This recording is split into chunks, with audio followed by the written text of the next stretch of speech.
Em novembro de 2024, a indústria automotiva assistiu ao vivo o que acontece quando a arrogância de uma diretoria atropela 102 anos de história. Um único comercial de 30 segundos, sem a presença de um único veículo na tela, foi o suficiente para desintegrar o prestígio de um ícone britânico. A resposta do mercado foi um massacre financeiro sem precedentes.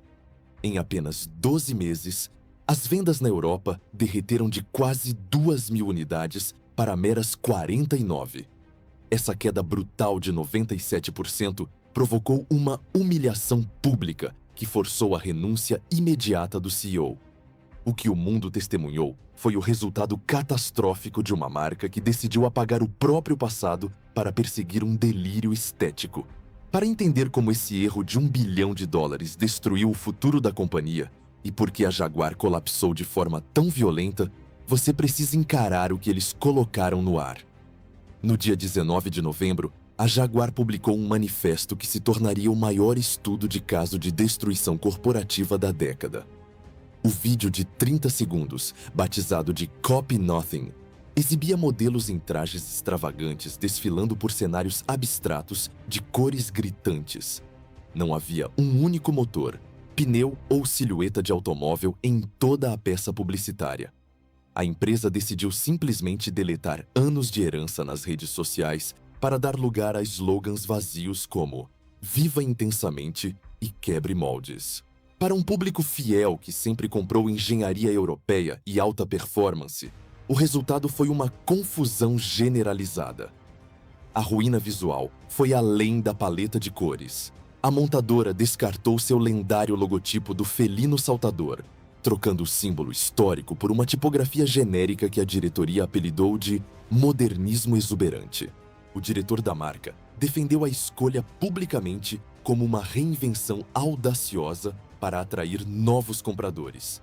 Mas o que ele realmente conseguiu foi alienar a base financeira que sustentou a operação por um século. Especialistas do setor logo compararam o movimento ao infame desastre da Bud Light. O Jaguar que as ruas respeitavam foi enterrado por um marketing que sentia repulsa por vender carros.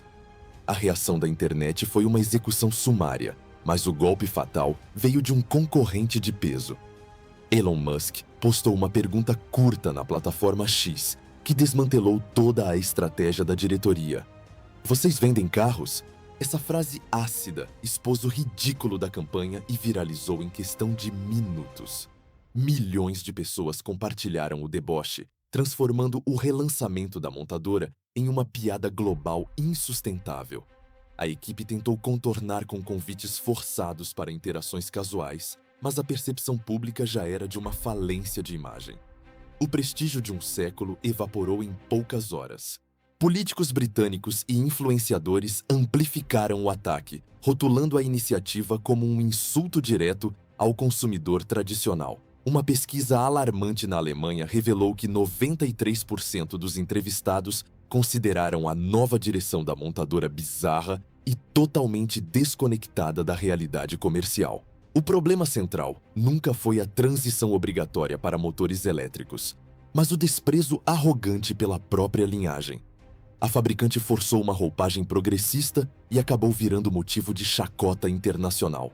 Wall Street e a imprensa financeira não perdoam corporações que demonstram ter vergonha crônica dos produtos que as tornaram gigantes. Os relatórios que vieram a seguir confirmaram o pior pesadelo dos investidores, desenhando uma sentença de morte estatística. Na Europa, os emplacamentos sofreram um apagão assustador e irreversível. De quase 2.000 unidades registradas em abril de 2024, o volume de vendas despencou para inacreditáveis 49 veículos no ano seguinte. Esse declínio paralisou completamente as concessionárias.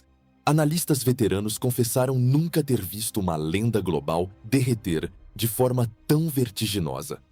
Aquilo não era apenas uma oscilação natural da economia ou juros altos. Era a rejeição inquestionável de um público premium que se sentiu apunhalado.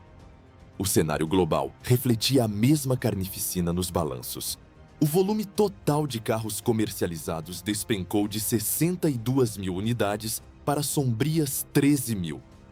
Nos Estados Unidos, a rede oficial de lojas, que antes dominava 122 pontos de venda, se preparava para um encolhimento brutal para apenas 20 endereços. A justificativa dos executivos era uma pausa programada para focar na eletrificação da frota. Mas a dura realidade nos pátios vazios contava outra história. Os clientes pararam de assinar cheques muito antes da produção ser encerrada. A confiança no luxo britânico foi pulverizada. Por trás das portas de vidro, a cúpula sabia que a operação estava sangrando lucratividade há pelo menos 5 anos. O plano de resgate desenhado em 2021, batizado de Reimagine, era uma aposta de altíssimo risco corporativo. Em vez de continuar competindo por volume contra rivais alemães, a fabricante decidiu abandonar o mercado premium de entrada.